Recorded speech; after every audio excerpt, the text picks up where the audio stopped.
ఇక ఏపీలో intermediate exams ప్రారంభమయ్యాయి. ఇక ఈ నేపథ్యంలో ఉమ్మడి తూర్పుగోదావరి జిల్లా వ్యాప్తంగా అధికారులు అన్ని ఏర్పాట్లు పూర్తి చేశారు. అలాగే 149 పరీక్షా కేంద్రాలను ఏర్పాటు చేయడం జరిగింది. కేంద్రాల వద్ద 144 సెక్షన్ విధించారు. కాకినాడలో 50, తూర్పుగోదావరిలో 52, డాక్టర్ బిఆర్ అంబేద్కర్ కోనసీమలో 47 కేంద్రాల్లో పరీక్షలు ప్రారంభమయ్యాయి. ఇంటర్ సెకండ్ ఇయర్ ఎగ్జామ్స్ పై మరిన్ని వివరాలు మా ప్రతినిధి సాంబశివరావు అందిస్తారు. ఉమ్మడి తూర్పుగోదావరి జిల్లా వ్యాప్తంగా ఇంటర్ సెకండ్ ఇయర్ పరీక్షలు ఈరోజు మొదలయ్యాయి. నిన్న ఫస్ట్ ఇయర్ పరీక్షలు మొదలయ్యాయి. 107,479 మంది విద్యార్థులు మొదటి సంవత్సరం 2 సంవత్సరాలు కలిపి చేస్తున్నారు. కాకినాడ జిల్లాలో 50 సెంటర్లు, తూర్పుగోదావరి జిల్లాలో 52 సెంటర్లు, అదేవిధంగా మన డాక్టర్ బిఆర్ అంబేద్కర్ కోనసీమ జిల్లాలో 47 సెంటర్లు, మొత్తం 149 సెంటర్లు పెట్టడం జరిగింది. చుట్టుపక్కల 144 సెక్షన్ అమలు చేస్తున్నారు. 3 జిల్లాల ఎస్పీల ఆధ్వర్యంలో కూడా గట్టిగా 144 సెక్షన్ ఏర్పాటు చేశారు. అదేవిధంగా జిరాక్స్ సెంటర్లు మూయించేశారు. మనం చూసిన పోలీస్ బందోబస్తు కూడా 8 గంటలకే పోలీసులు వీధుల్లోకి వచ్చారు. మాస్ కాపింగ్ జరగకూడదు, బయట వాళ్ళు ఎవరు లోపలికి ఉండకూడదని పోలీస్ బందోబస్తు ఏర్పాటు చేయడం జరిగింది.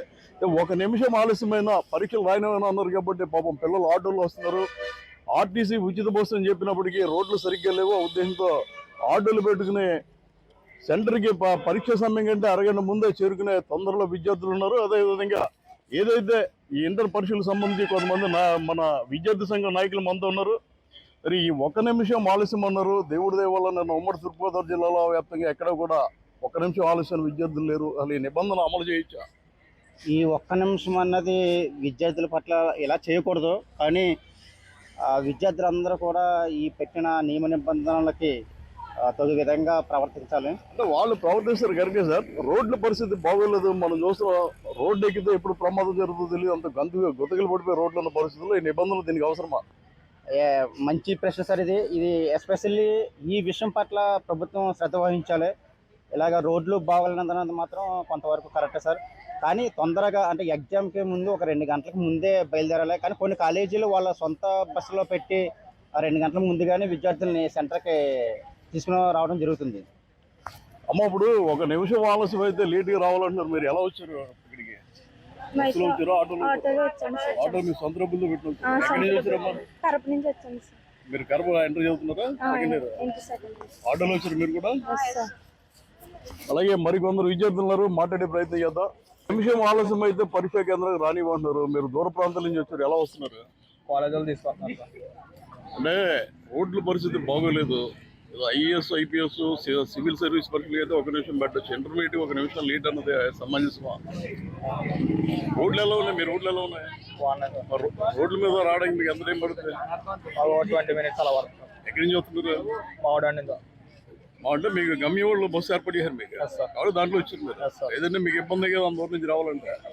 ఇబ్బంది లేదు. కాంట్రాక్ట్లో వేలంగి నుంచి రావాలి, మీరు కాంట్రాక్ట్ నుంచి రావాలి. అంతే కాంట్రాక్ట్ కాదు సార్, ఇక్కడ నర్సరావుపేట నుంచి అలా ఏంది ఇవాళ పరీక్ష ఏంటి? Second year Sanskrit. ఎక్కడి నుంచి వచ్చారు? ఇవాళ పరీక్ష ఏంటి? మోడల్ నుండి వచ్చండి సాంస్క్రిట్. ఎన్ని ఏళ్ళకి వస్తారు ఇక్కడికి? ఒక 7:30. 9 ఏళ్ళ పరీక్ష 7:30కి ముందు చేరుకున్నారు. అంటే నిమిషం ఆలస్యం అయితే లోపల రానిరా? అవునండి.